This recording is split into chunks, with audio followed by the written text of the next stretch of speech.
Good morning, everybody. Can you folks hear me okay? At the back? Yeah, perfect. Okay. And I know that there is a big soccer tournament going on right now, so there may be soccer players filtering in during the service. By the way, my name is Reverend Isaac Mundy. I'm the lead minister here at Trenton United Church, a community where we are serving with joy and open to all. And we're really grateful that Diane is able to have a vacation week this week. And we're also really grateful to be welcoming Shirley Porter, who is our music director for today and an accompanist, and also happens to be my aunt, and recently retired from Crossroads United Church, where she was, is music director the correct? Yes, yeah, there as well. So Aunt Shirley, thanks for being with us. Yeah. I have a few announcements that I'd like to bring to your attention this morning. Just a reminder that we are going to be having our official Affirming celebration on Sunday, August 30th. We'll be celebrating our congregation becoming an Affirming congregation. We're going to be meeting as usual at 10 a.m. here in the middle auditorium. Joyce Payne, who is the Speaker of the Council of Elders for our East Central Ontario Regional Council, is going to be here to present our official Affirming certificate, which I think is going to be signed by the moderator of the United Church of Canada. So it's a special day. There's going to be refreshments. Fellowship will follow worship. We're putting out invitations to the wider world. And I think I saw maybe an email that came in over the last few days. Am I right suggesting that we should wear colorful clothing on that Sunday as well? So, yeah, definitely. Another announcement, our newsletter deadline will be Sunday, September 6th, and our next newsletter will arrive on September 13th. So committees and individuals are invited to submit news, reflections, and upcoming activities. Just check in with Diane about your contribution, and you can reach out to her at admin@trentonunited.ca. Reminder that the Enrichment Center, we have pastoral care that we offer both through myself and the pastoral care team here at the church, but sometimes we might want to have further one-on-one counseling and group support. And the Enrichment Center in Belleville is a wonderful resource, including support around grief, anxiety, depression, anger management, suicide bereavement, and more. And so if you're ever wondering during the week, you can reach out to the church office and we can provide you with those contact details. And also, if you do know somebody in our church family who you think might appreciate receiving pastoral support, you can either contact me at my extension, which is 22 at the main church number, or you can reach out to Yvonne Webb, who is our pastoral care team leader. You want to wave to everybody, Yvonne, just so that they know? Yeah, they all know you. And folks, this isn't something that we organize ourselves, but there is going to be a bird walk at Hannah Park this Tuesday at 10:30 a.m. until noon. That's being coordinated by the Quinte Museum of Natural History. And I'm not saying, it's going to be at Hannah Park, I'm not saying that I think you're all bird-brained, but I do just think about all of the different ways that we've done reflections on the natural world. Reverend David has led us in some of the Lenten reflections about observing the natural world. So if you're interested in knowing more about birds and observing birds in our area, that activity is coming up. Oh, and bring your binoculars and comfortable walking shoes. And just one other reminder for this week, we will be having there will be a PFLAG meeting here in the middle auditorium at 6:30 p.m. this Tuesday, August 18th. And if you or somebody you know supports somebody in the LGBTQ+ community and would like to share and have support yourself as well, then you are welcome to join the PFLAG group, which will be meeting this Tuesday. I think that those were all of the announcements that I wanted to bring to your attention. So I'm going to invite you to rise as you feel able, and let's greet one another with a sign of Christ's peace.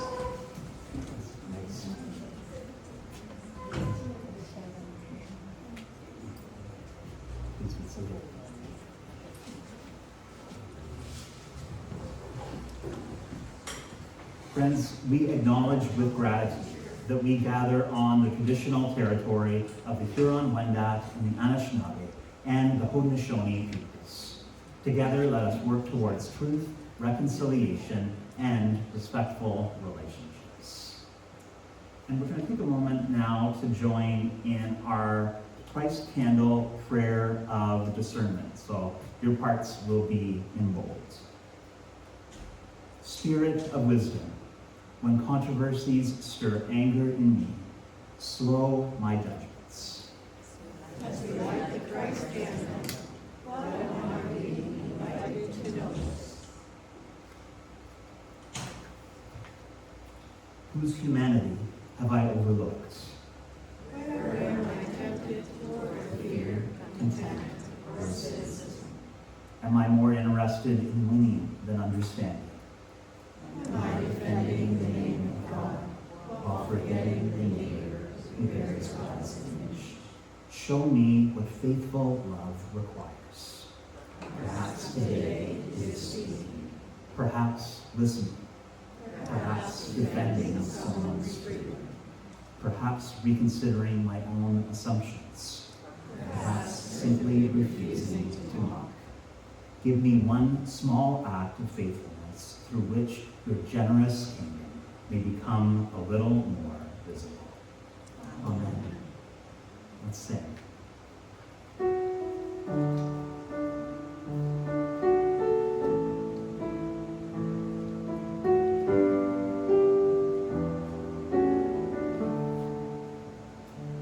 Lord, prepare me to be a sanctuary,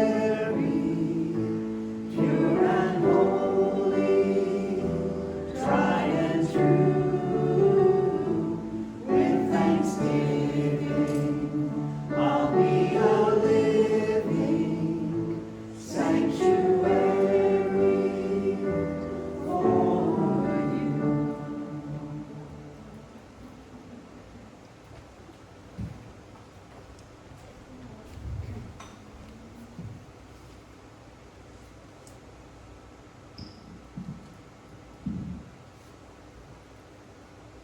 Jesus then called the crowd together and said, "Listen, and take this to heart.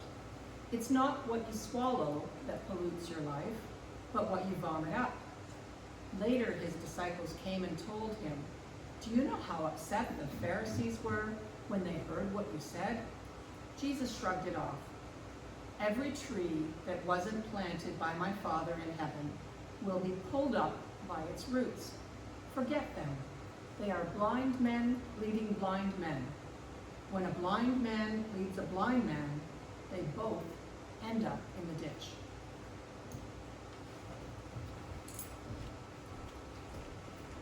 Thank you, Lisa. And actually, Tim, can I invite you to come and be my water pourer? Do you folks all have your little cups? Or you might have shared them with some other people? Not everybody might have got a cup. You can go grab a cup if you want from the kitchen too. But Tim is gonna pour some water for you folks, just a little bit into each cup, okay, Tim? Okay. Yeah, and so I ended up thinking about drinking water in worship last week because that was like my first time being back to worship after a little while away.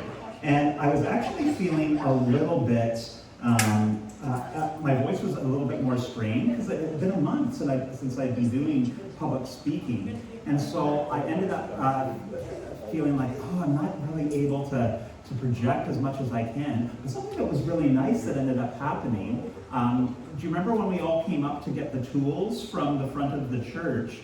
Andrea actually came up to me and said, "I noticed your voice sounded a bit scratchy. Here's a glass of water," which was great. And I was able to do some healing of my throat. But I was thinking, when we think about our practices of getting up in the morning, all of us, most days, most of us are going to be speaking at some point during the day. And I was wondering, does anybody do gargling here? Has anybody ever done gargling? Do you use mouthwash or salt and water? Does anybody gargle with cod liver oil or no? Oh, okay.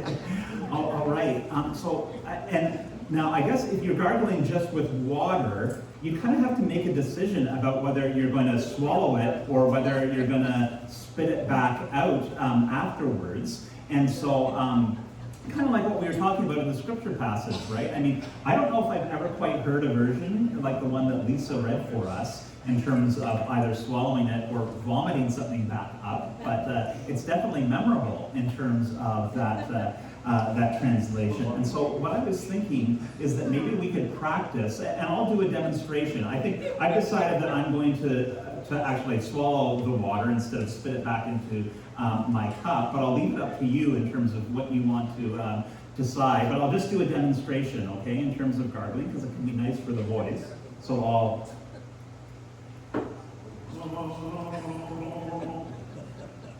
Does that make sense? Now, do you feel comfortable? Are you all ready to gargle together and to lift your voices in gargling song? So you don't have to take a big sip, but let's give it a whirl and all gargle together.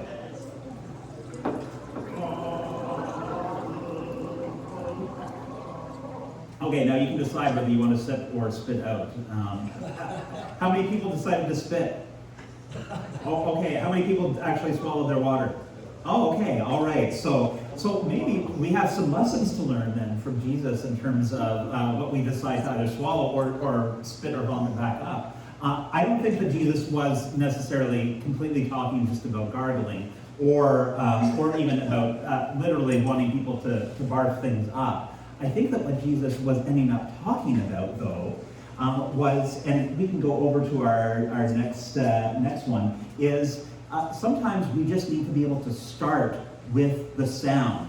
What I mean by that is that whether we are praying, whether we are thinking about going and doing something, having an important conversation in our life, sometimes we end up thinking, oh, well, I won't know what to say, whether that's not knowing what to say to God or not knowing what to say to the other people. But sometimes we just need to start with thinking about getting that sound out into the world. And what Jesus often talks about is what we put out into the world makes a big difference. And so we're going to be doing some different vocal warm-ups all through our service, because if you remember, we've got this goal from our spiritual life committee of being more participatory. But today, you did a really good job with starting with the sound. So can you give yourself a pat on the shoulder in terms of what you did? Good work, folks. And feel free if you're ever feeling moved during the service. We're not a Pentecostal congregation, but if you want to gargle in the midst of the service, you are welcome to do so.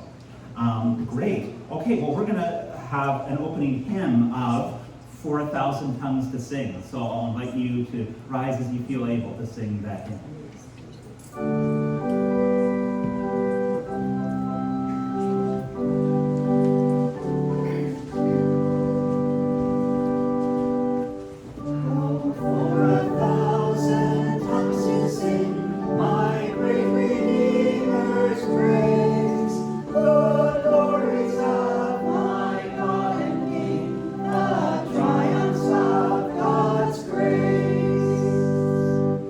Jesus, the name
Matthew 15, 15 to 20. Peter said, I don't get it. Put it in plain language. Jesus replied, you too? Are you being willfully stupid? Don't you know that anything that is swallowed works its way through the intestines and is finally defecated? But what comes out of the mouth gets its start in the heart. It's from the heart that we vomit out evil arguments, murders, adulteries, fornications, thefts, lies, and cussing. That's what pollutes. Eating or not eating certain foods, washing or not washing your hands, that's neither here nor there.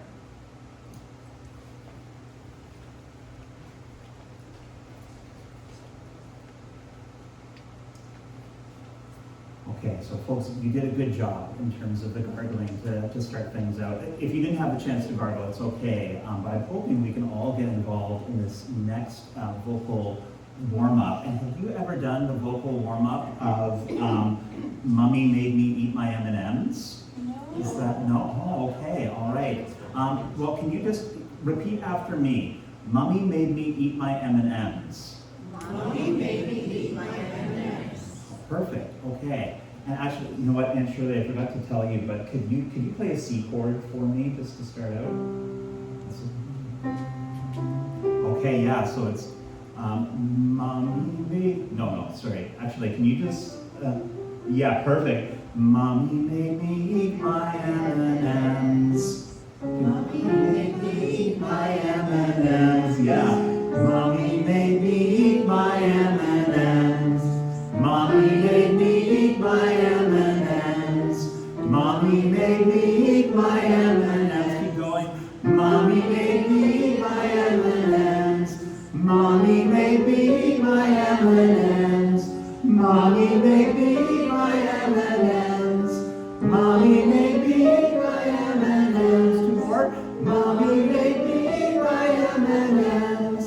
Mommy made me eat my M&Ms. Oh, great. Thanks, Aunt Shirley. Sorry for putting you on the spot there. You folks did a really good job, and we got higher and higher, right, in terms of repeating that phrase and moving up chromatically. And I think it's important for us to remember that our voices can kind of extend from the places where we first start out. And that's the same thing with our faith, that our faith can move and grow and rise. And so we see in this passage that Peter is struggling to understand what Jesus is talking about and what all this kind of extreme language is that Jesus is using, and because he's kind of speaking a bit forcefully in this translation and even in a lot of other translations as well. And so we recognize, and we really heard some of the things that Jesus talks about harmful things that can emerge from the human heart. But I think that the implication there, too, is that loving and life-giving things can also rise from deep within us, too. And so we can encourage words shaped by love and justice and neighbor love for the people in the wider community as well. And then Jesus moves on. We can head over to our next slide. Do you remember that at the end he sort of talked about washing his hands? And I know for myself, working in the hospital, especially, does anybody remember when there was the H1N1 virus that came out in the sort of the mid-2000s? And I was working in hospitals in Montreal at the time in the spiritual care department. And I just remember getting much more careful about washing my hands. And does anybody remember really trying to wash their hands a lot during COVID as well? And did you learn any new thing? I remember going to the doctor and the doctor saying, make sure to wash your thumbs. And I thought, oh, I've never done this new thumb thing. This is like, I'm upping my washing my hands game.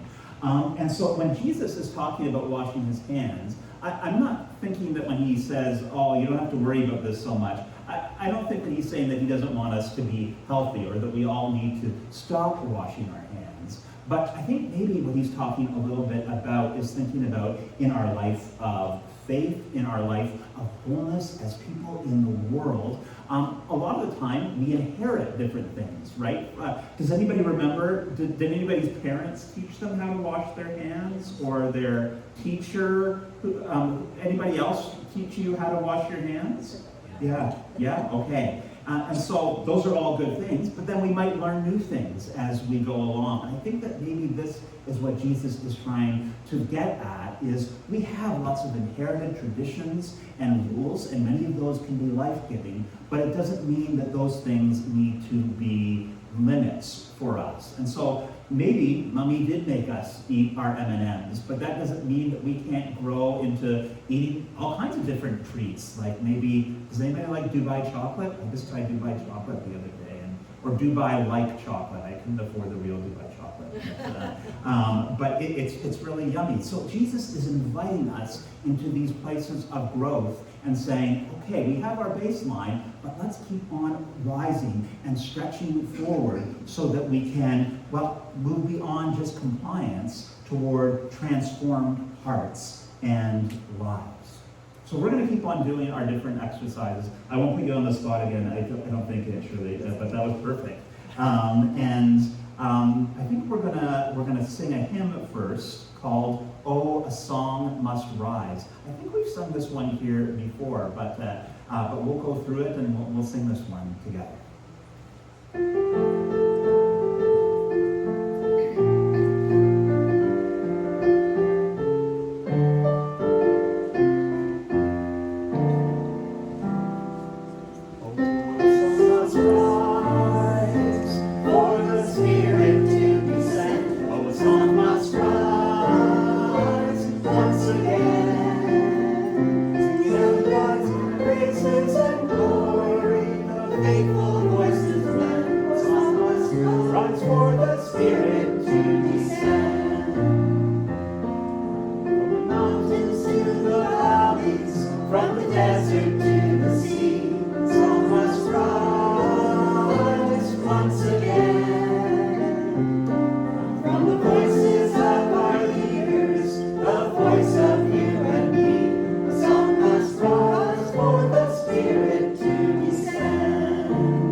Friends,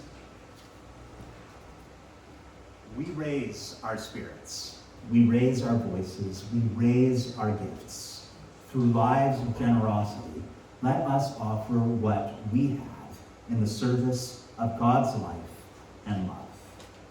Let us sing.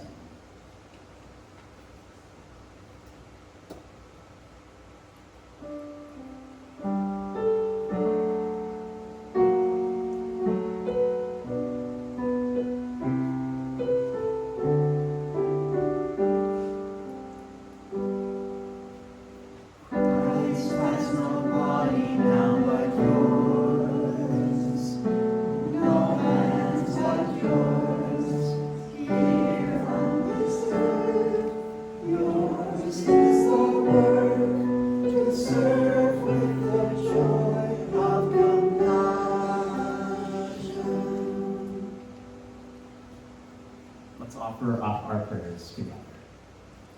God of beauty and creativity, breathe through our gifts. Make us artists of your compassion and artisans of your peace. Amen.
Matthew 15, 21 to 27. From there, Jesus took a trip to Tyre and Sidon. They had hardly arrived when a Canaanite woman came down from the hills and pleaded, "Mercy, Master, Son of David, my daughter is cruelly afflicted by an evil spirit." Jesus ignored her. The disciples came and complained, "Now she's bothering us. Would you please take care of her? She's driving us crazy." Jesus refused, telling them, "I've got my hands full dealing with the lost sheep of Israel." Then the woman came back to Jesus, dropped to her knees, and begged, "Master, help me." He said, It's not right to take bread out of children's mouths and throw it to dogs. She was quick. You're right, master, but beggar dogs do get scraps from the master's table.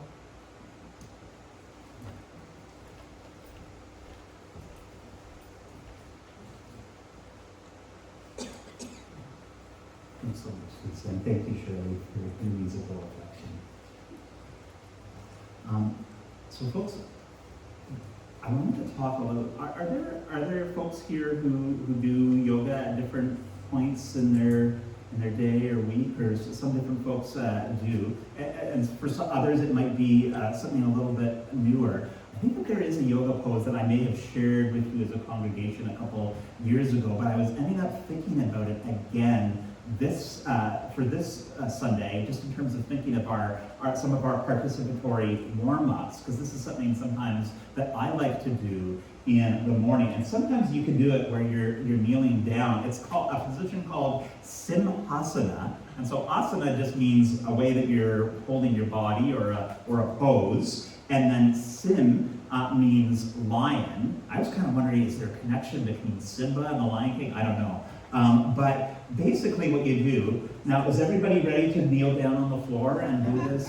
Okay, maybe not, but if you're sitting, could you put your hands on your knees in front of you, and we can give this a try. And so you have your hands on your knees. I'll pretend that I have my hands on my knees, sort of. And then you kind of stick your tongue out like this. Okay, good. And then you kind of look with your eyes up into the air. And then you go like that, okay? Can we give it a try? Oh, you can do it a little bit louder, all right? Now, can you turn towards the person next to you and do the same thing? So look over and go. It's a bit harder when you do that, right? But it kind of gets your vocal cords warmed up when you're laughing as well. Okay, so we're doing some stretching, right? We're stretching our tongues, we're stretching our arms out in front of us, we're stretching our eyes up towards the heaven, and we're stretching our vocal cords in our lungs when we're breathing out. And it can be a nice way just to release some tension. And do you all feel really relaxed now? Yeah? No? Okay, well. I feel like I'm getting to know Aunt Shirley. Oh, okay, great. Awesome.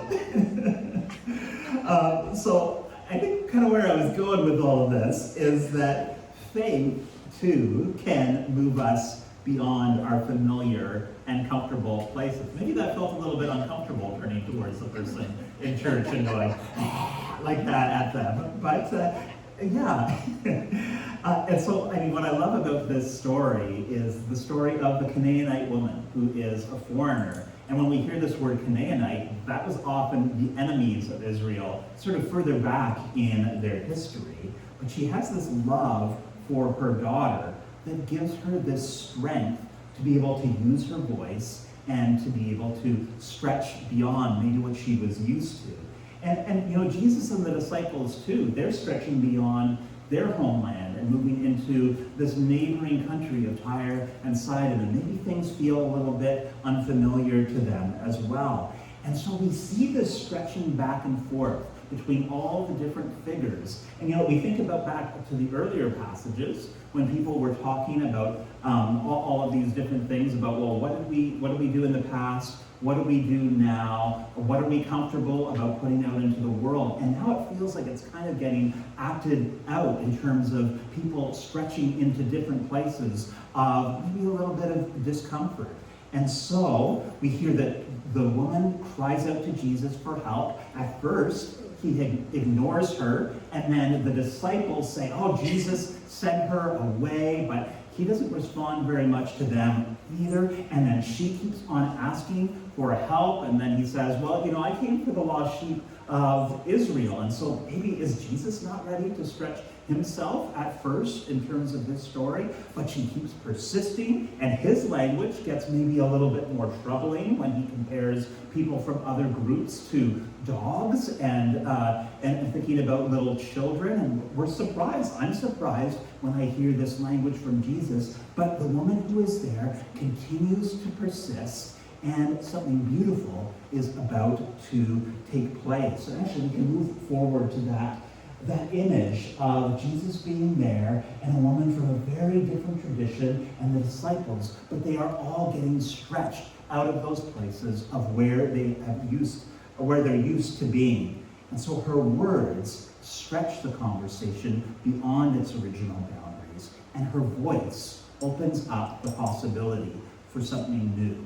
So we'll have one more reflection where we come to the conclusion of that story. But let's keep on singing, and don't worry, you don't have to sing this next hymn with your tongue out the whole time. But we are going to sing a different hymn. Actually, this is a hymn that Aunt Shirley introduced to me and that we were talking about. And so we kind of had the idea that, at least for the first time, we're going to invite you folks, you can sing on the chorus. I'll sing the verse and we'll play along together. But it's a piece of music that was actually written in response to when there had been a tragic shooting in a mosque that where many people from a different faith tradition died. And so this was a song written in solidarity between peoples of different faiths and different countries, but with the deep hope of being able to find ways of stretching out in love to those who are deeply in need.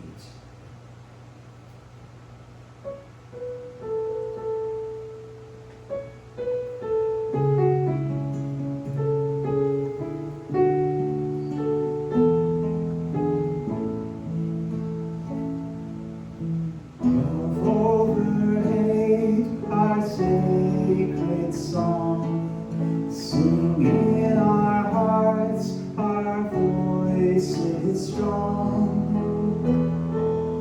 All of the earth, each place, faith, each one belongs. You love my heart, you love my soul, you are the love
And together, let's lift up the prayer that Christ taught us, saying, Our Father, who art in heaven, hallowed be thy name.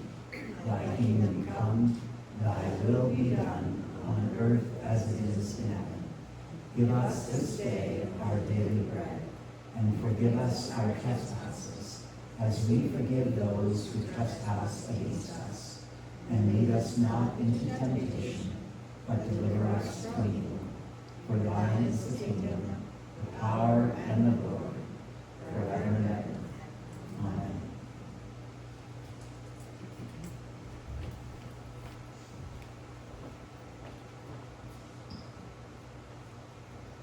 Matthew 15:28. Jesus gave in. O woman, your faith is something else. What you want is what you get. Right then, her daughter became well.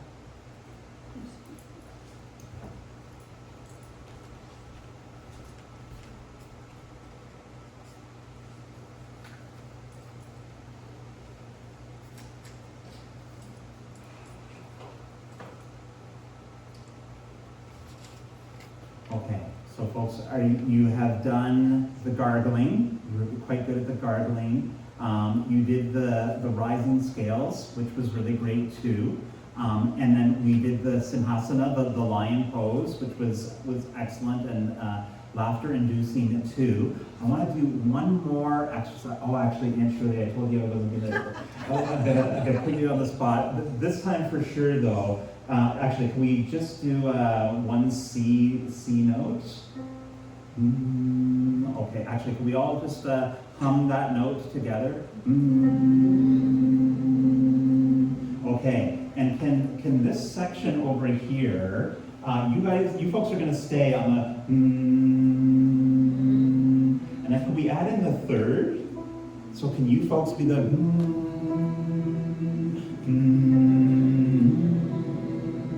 Okay, and then everybody on this side, we're going to be the fifth. So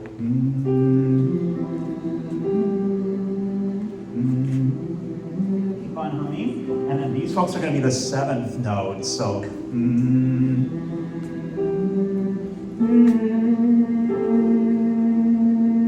okay, can we try it all together?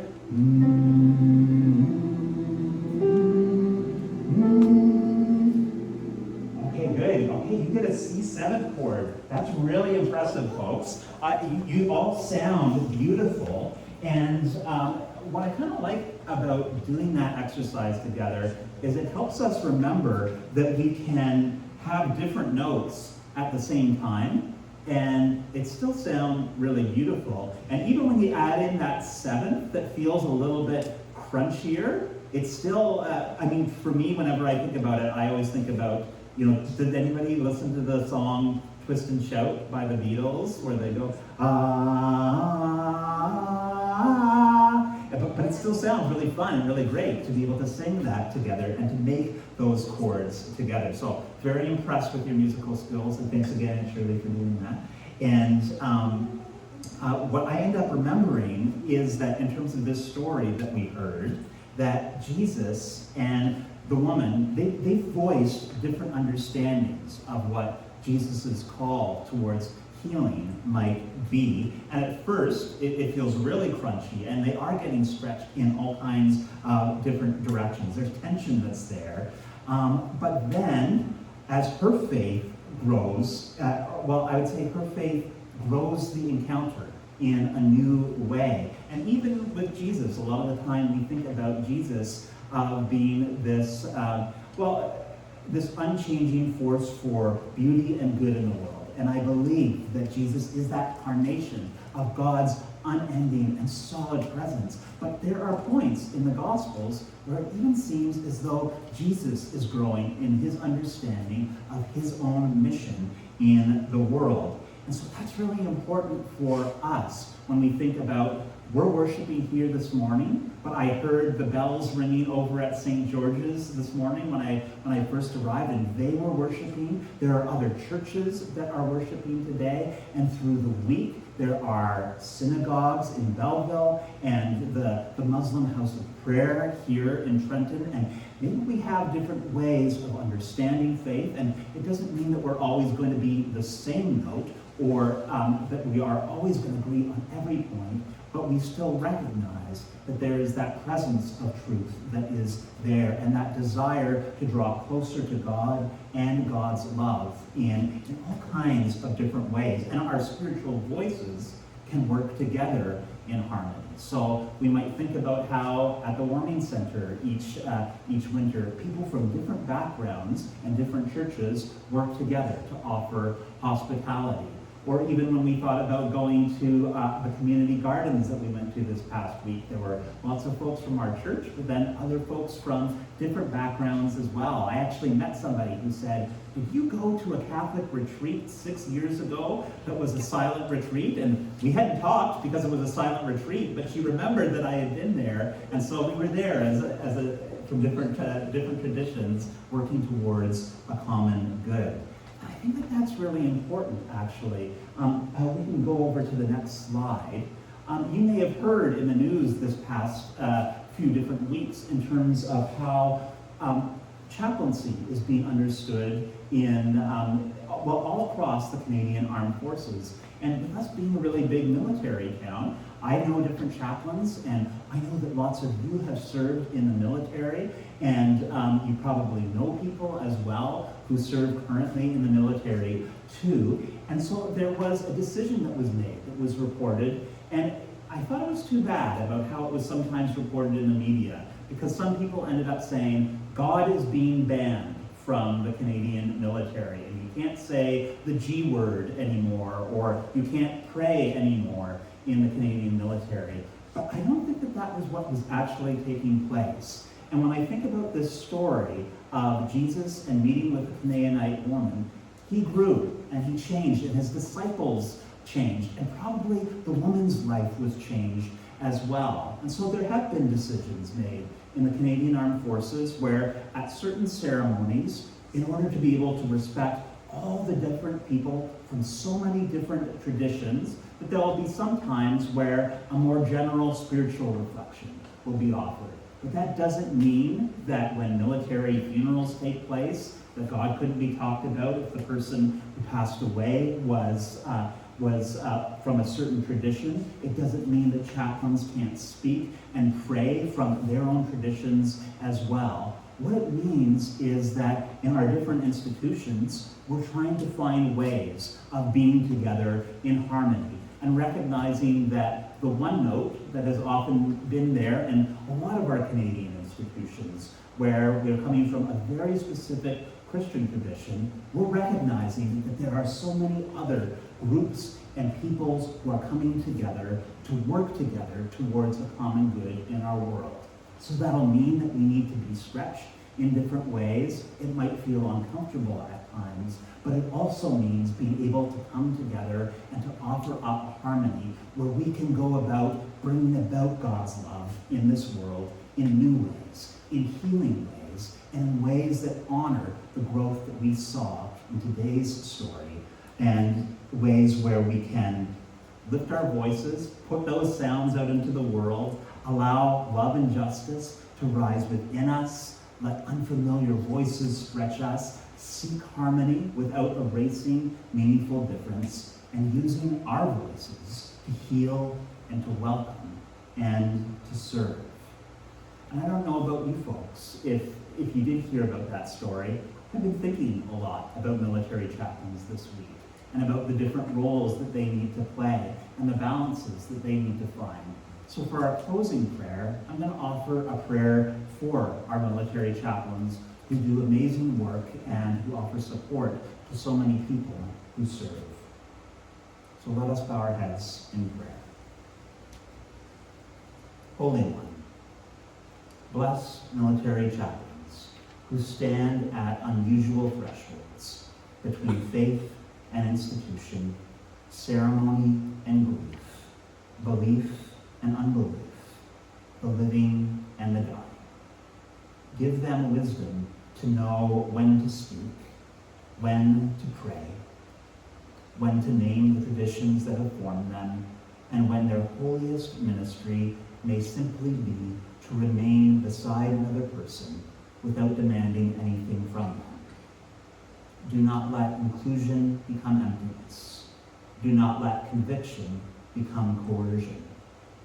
Give chaplains language spacious enough for difference and deep enough for sorrow. May their presence still bear witness to compassion, courage, mercy, and hope. Amen.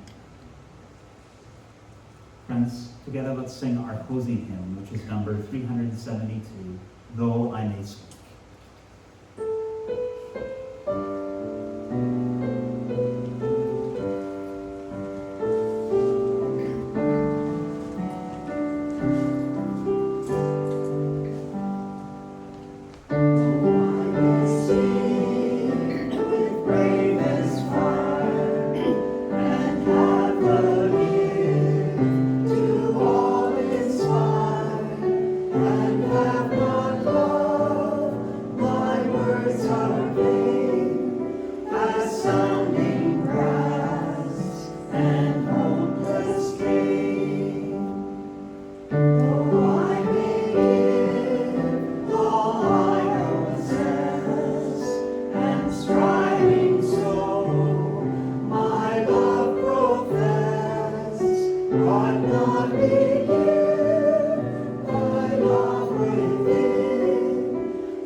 Friends, I'll invite you to raise your hands with me as we speak responsibly the words of our blessing. May we be blessed as we become God's weavers of hope in our worlds.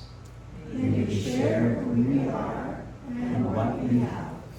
May the presence of Jesus grow among us.